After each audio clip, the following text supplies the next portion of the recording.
What is a stopover?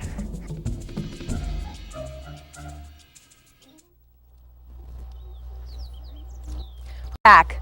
Now we're going to Kara Heights, a science teacher at Cordova Junior Senior High School, and her students who have been learning about shorebirds and migration. Mrs. Heights, I understand that you've been studying stopovers. Can you tell us what a stopover is? Yes, a stopover site is where the shorebirds rest and feed on their migration route towards the Arctic nesting breeding grounds. The Copper River Delta here is one of the most important stopover sites in the world. So important that almost all western sandpipers and dunlins stop here on their migration north. Misa Weber, a student in my class, has made a stopover video for us so we can learn more about these important sites. To the movie!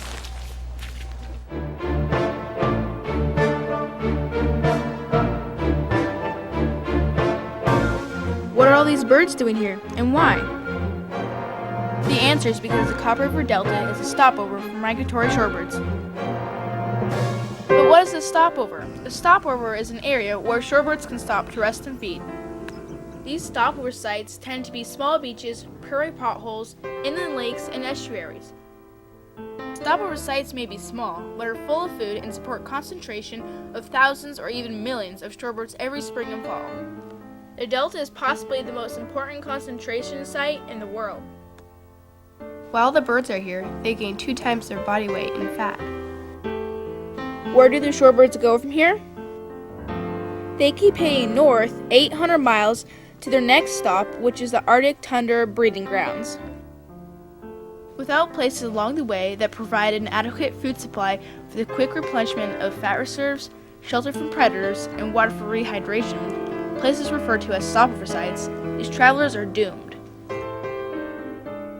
Loss and degradation of stopover habitat not only can result in more birds dying while migration, but it can also have serious repercussions in terms of nesting success. Half of the total United States population now lives within 50 miles of the coast.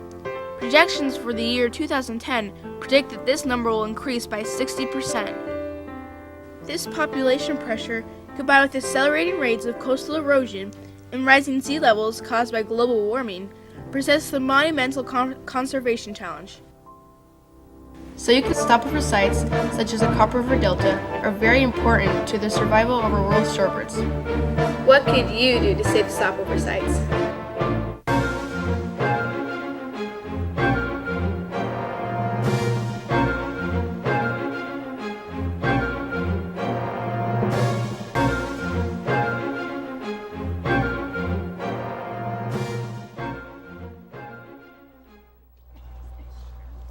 As you can see, stopover sites are very important. Preston, can you tell me one reason stopovers are so important? They use the stopovers to rest. Yeah, they spend a lot of time resting here. Well, short time, actually, only 2 weeks. And Mel, can you tell us why, another reason why they're so important? Because they're loaded with food. Yeah, we're going to see what food they're eating in just a second. Miranda, we heard about some threats to shorebirds in that video. Can you tell us what some of those threats are? Yeah, people moving in, pollution, and also erosion. Excellent. So Jazzy, you grew up here at the Copper River Delta. Can you tell us one reason why it's been great to grow up near such an important stopover site? Well, I can learn more about the shorebirds, and it's really interesting because I can learn more about the environment. Excellent. Thank you. We're going to go now to see what the critters are that they're getting out of the mud that the shorebirds are eating. Back to you, Pam.